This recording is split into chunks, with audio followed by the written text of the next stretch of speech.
Check, check, 1, 2.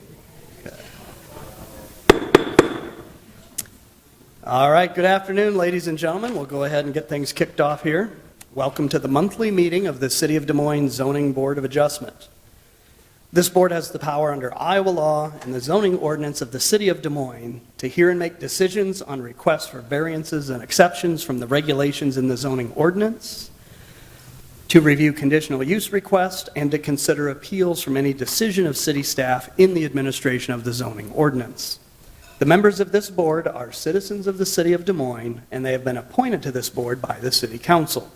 The board members are volunteers, and they receive no compensation for their public service. And I'm going to take a minute here just to introduce everybody that is with us today.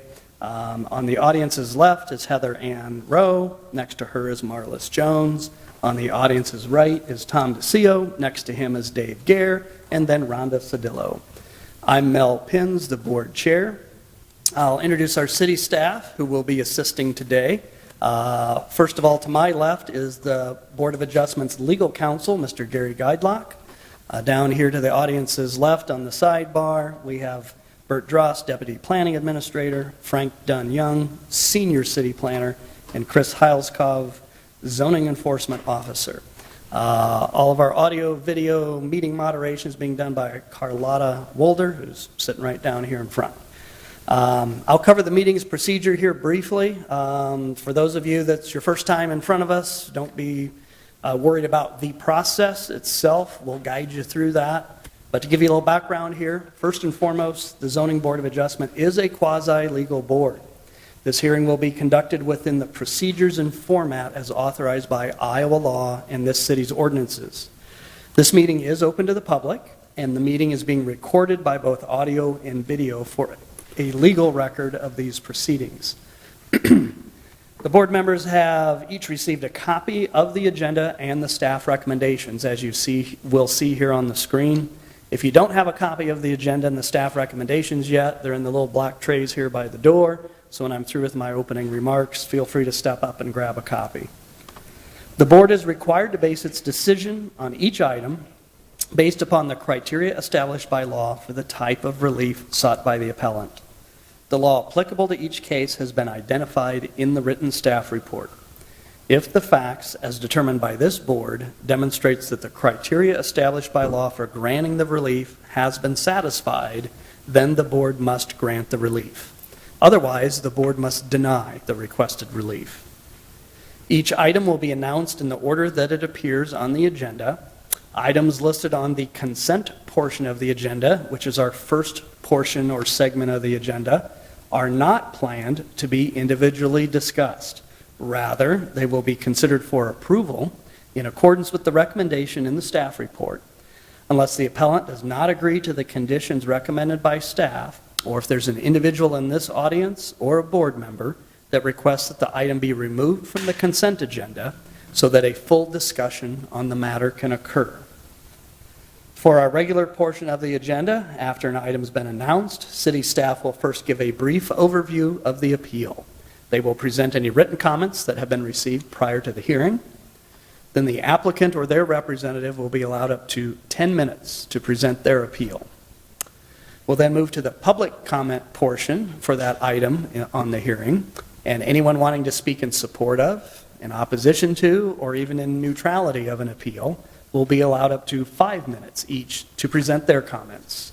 This will be their one and only opportunity to address the board regarding the agenda item at hand.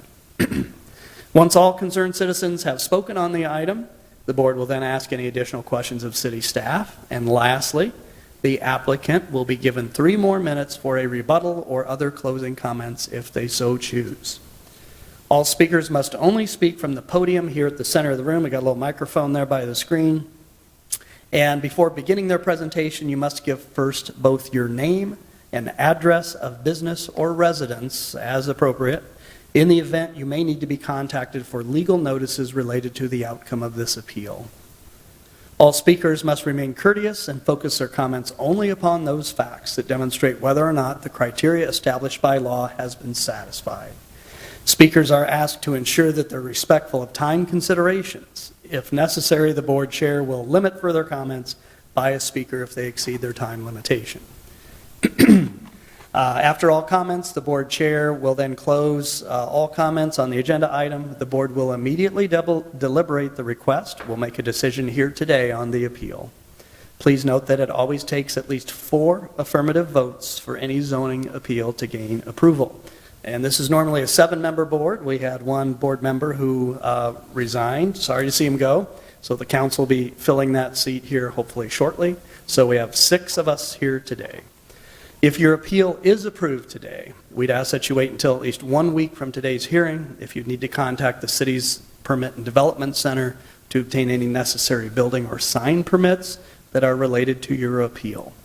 This will allow the decision of the board to be documented in the form of a decision and order, which will be provided to you and city staff. Any appeal that is approved by the board must be implemented, constructed, or otherwise utilized within 2 years of the date of the decision by this board, or such approval shall expire. Finally, the decisions of this board can only be appealed in the Iowa District Court. So if you believe that you've been harmed by an error made by this board, your only remedy is to seek relief through the district court within 30 days of the filing of the board's decision and order. If you believe the zoning regulations applied by this board are wrong or need changed, you may petition the city council to change those regulations for future considerations only.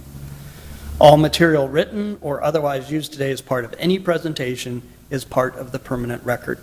So if you have any photos, documents, or drawings that you want to present today and you haven't given staff copies of those, you will need to do so. And you can contact city staff after the hearing if you'd like a copy of anything presented today as well. Just some quick housekeeping items. We'd ask that you please avoid any undue conversation in the audience so as to limit distractions during the hearing. Please ensure your cell phone's been silenced. Everybody's doing great so far on both of those. If you need to use the restroom, you can just walk through the doors here past the staircase. You don't have to go back downstairs. There's restrooms just to the left past the staircase. Once the agenda item you're interested in has been completed, you're welcome to leave the meeting, or you can stick around for education and maybe even entertainment. We'll have a 5-minute break in the hearing around 3 o'clock if that might be needed. So that's the background. So to kind of start us off here, we'll first take a look at our agendas and see if we have any changes. I don't think we do, Frank, just a nod. Okay, so we have 3 items on our consent agenda. We'll start with those. As I mentioned, consent agenda items, the requests, the appeals that have been presented. City staff is recommending approval of these requested appeals. They're conditional uses or zoning exceptions, subject to some staff recommendations, which would be some conditions that the appellant would need to comply with as they carry out their requested use. So staff is recommending approval of these items. So I'm just going to take a poll here by any hands. Is there anybody in the audience that would be opposed to this board granting the zoning exceptions at 216 Court Avenue that are related to some signage there? Anybody opposed to that? Okay, seeing none. Item 2 is a conditional use request at 3889 East Broadway Avenue related to a home-based bakery that would be planned to operate in a less than 50% portion of a garage. Anybody opposed to that? Okay. Item 3 is a conditional use request related to Kemen Industries, related to industrial fabrication and production in the vicinity of 1900 Scott Avenue. Anybody opposed to granting that requested conditional use? Seeing none, anybody here on the board with any concerns or would want to hear these items separately? If none, would there be a motion to grant the requested exceptions and conditional uses for items 1, 2, and 3? Rhonda? I will make that motion. Marvelous. I will second. And a second by Rhonda. All those in favor, raise your right hand, say aye. Aye. All right, motion carries 6-0. So if you were here for items 1, 2, or 3, by this time next week, you'll have a copy of the decision and order. So if you need to move forward with any building permits or sign permits, you should be all set. So thank you for coming in today. We'll just take a moment here to get reorganized, and then we'll start with our regular agenda.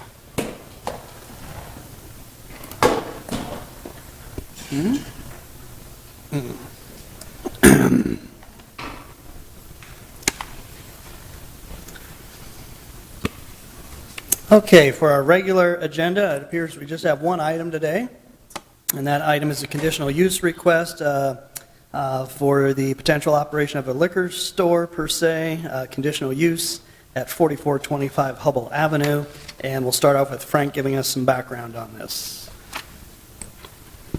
Good afternoon, Chair, members of the board. So item 4, located at 4425 Hubble Avenue.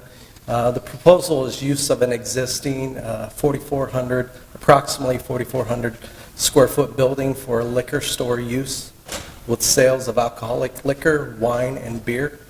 The appeal is conditional use for liquor store use, selling alcoholic liquor, wine, and beer for off-premises consumption in the MX3 district.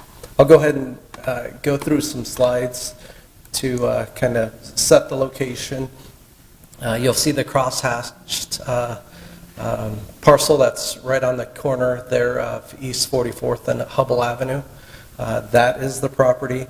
It is approximately, let's see, well, I wanted to give you the total square footage. It's not quite an acre. It's about 2/3. I'll come to it later in the presentation, but it is along a corridor that is predominantly along Hubble Avenue. It's a number of different businesses that are there, ranging from a type of career assistance to some, I believe they do commercial hoods. There's a tattoo shop, a barber studio, hair salon as well, and a few other businesses similar to that along this corridor. But very much to the east and behind the development is a residential district there.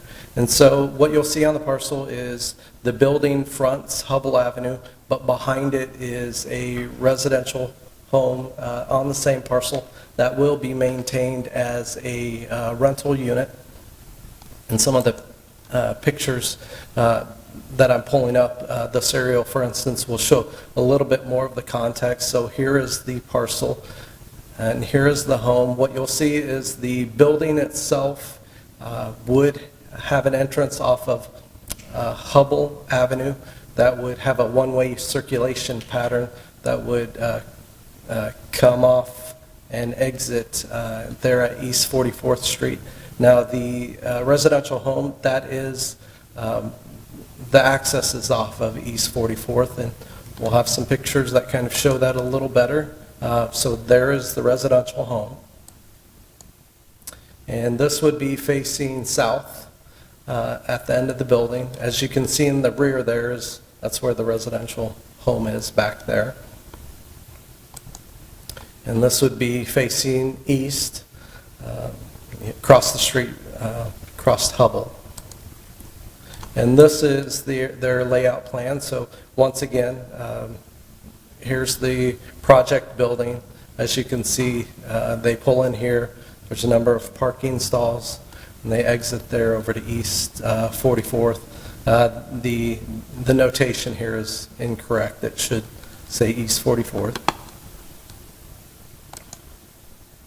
And here is a interior layout. It also shows the context of the site, the improvements that they are intending to make. So they are intending to do a complete remodel of the existing building, as well as provide the appropriate landscaping, the appropriate parking that goes along with doing that as well.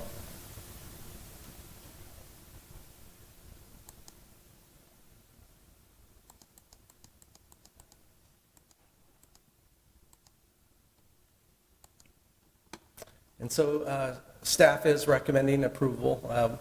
Staff believes that the applicant has satisfied the criteria for granting a conditional use.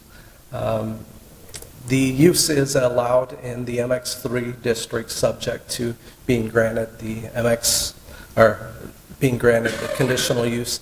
Now the The caveat to that is they have to meet the appropriate separation distances. And so for a liquor store use, they have to provide at least 500 feet of separation from the property line to any lot where a church or place of worship, a school, public park, or licensed child care facility is located. They meet that criteria. As well, they have to provide a separation distance of 1,320 feet of separation from property line of any limited retail sales, fuel station, liquor store, tobacco stores that are engaged in the sale of alcoholic liquor. And they meet that criteria as well.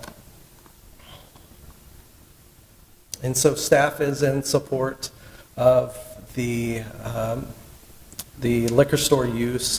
The front of the building, once again, is along a corridor that's commercial in nature.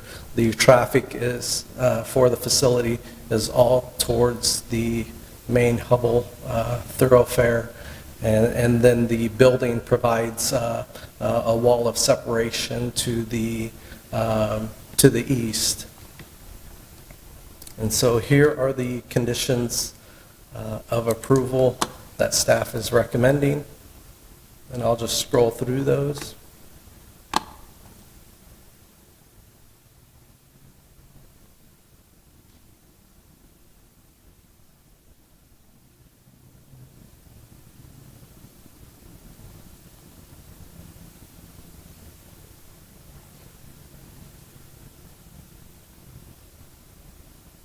And the notices went out to property owners within 250 feet.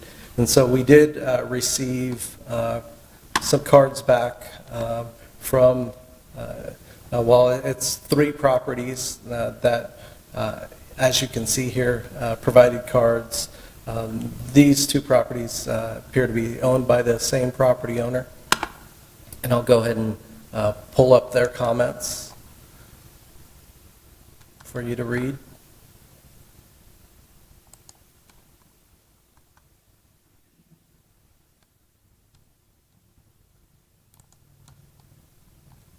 And this is one of the property owners that was in red. In lieu of a card, they provided this correspondence.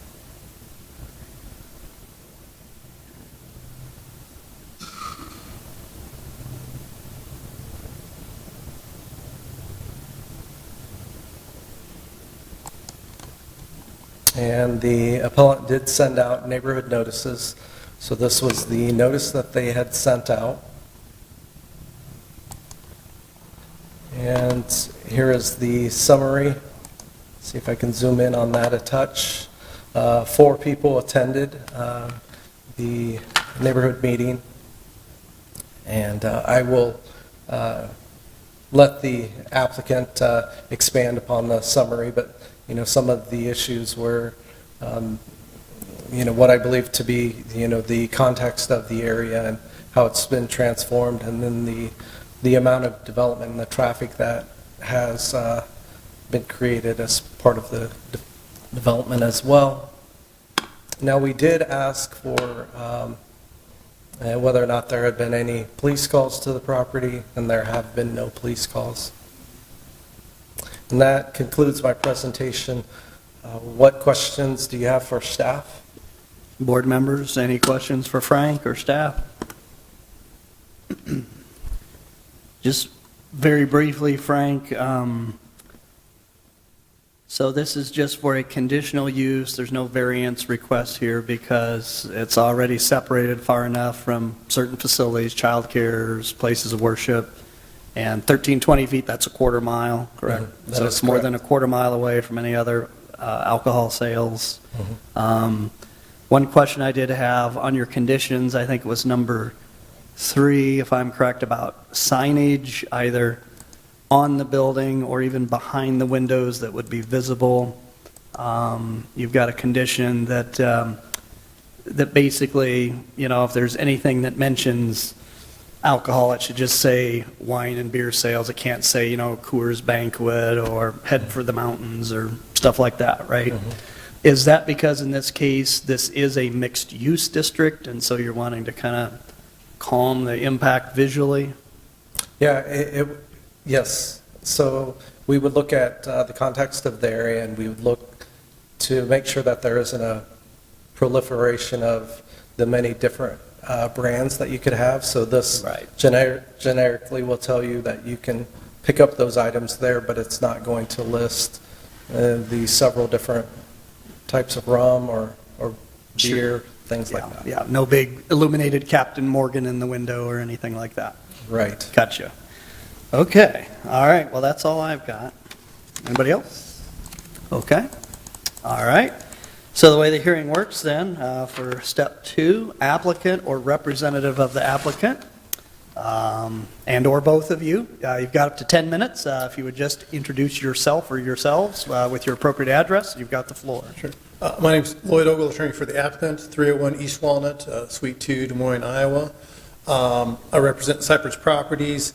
They had some experience in the industry. They have a gas station in Newton right now. For the context of this property, as mentioned, this is an area appears to has fairly fair amount of recent development.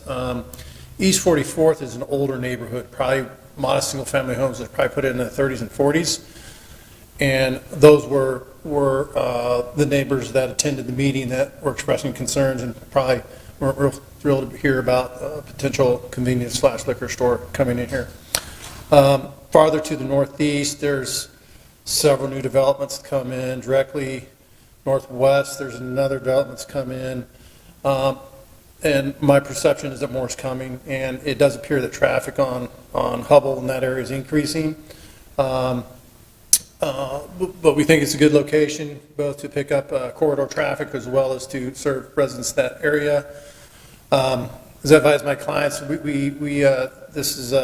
we're under contract to purchase, and it's conditional on getting the conditional use permit, or we're out.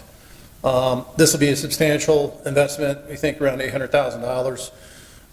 Most of these types of businesses, while it's technically a liquor store, it'll have the look and feel of a convenience store. There'll be a hot food prep there, and they want to open it up, open up the lighting and whatnot.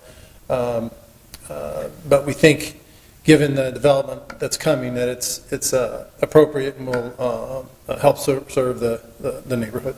And Jas Negra is manager for Cypress, and is also here to answer any questions or provide any context on the building. I would make one comment. One of our slides, we talk about putting a driveway through the back of that. We've decided not to do that. Simply, it takes out some mature trees, and it's a lot just to try and add a couple employee parking spots. We can always do something over closer to 44th Street. But yeah, since this is a complete rebuild, this does trigger a site use examination. And I noticed, for example, like the new buildings in that area have sidewalks installed and stuff where other older areas don't. But we fully anticipate that there'll be a fair amount of surface work we'll have to do and greenery that we would need to put in as well. If there's any questions? I have a couple. What hours of operation are you going to be? I'm sorry? What hours of operation are you going to utilize? So we've kind of gone back and forth on what we're hoping. I think as of right now, we're seeing around 9 or 10 in the morning opening. Then during the week, closed by like 10 o'clock. Then thinking like Friday, Saturday, closed anywhere from 11 to 12 a.m. And Sunday probably won't open until about 11 a.m. Again, close around 10 p.m. Okay. Ideally. My other question is, do you have any issues with any of these 11 conditions that are listed? No issues at all. Okay, thank you. Lloyd, one just minor question. I'm pleased to see the site plan. Do you generally think this would be your layout as long as the site plan's acceptable to the city? That's correct. Okay. One of the comments one of the people had was something about difficult to get in and out of there, not enough parking. It looks like generally the way this would be designed, you would want them to enter off Hubble and exit onto East 44th. Is that right? Correct.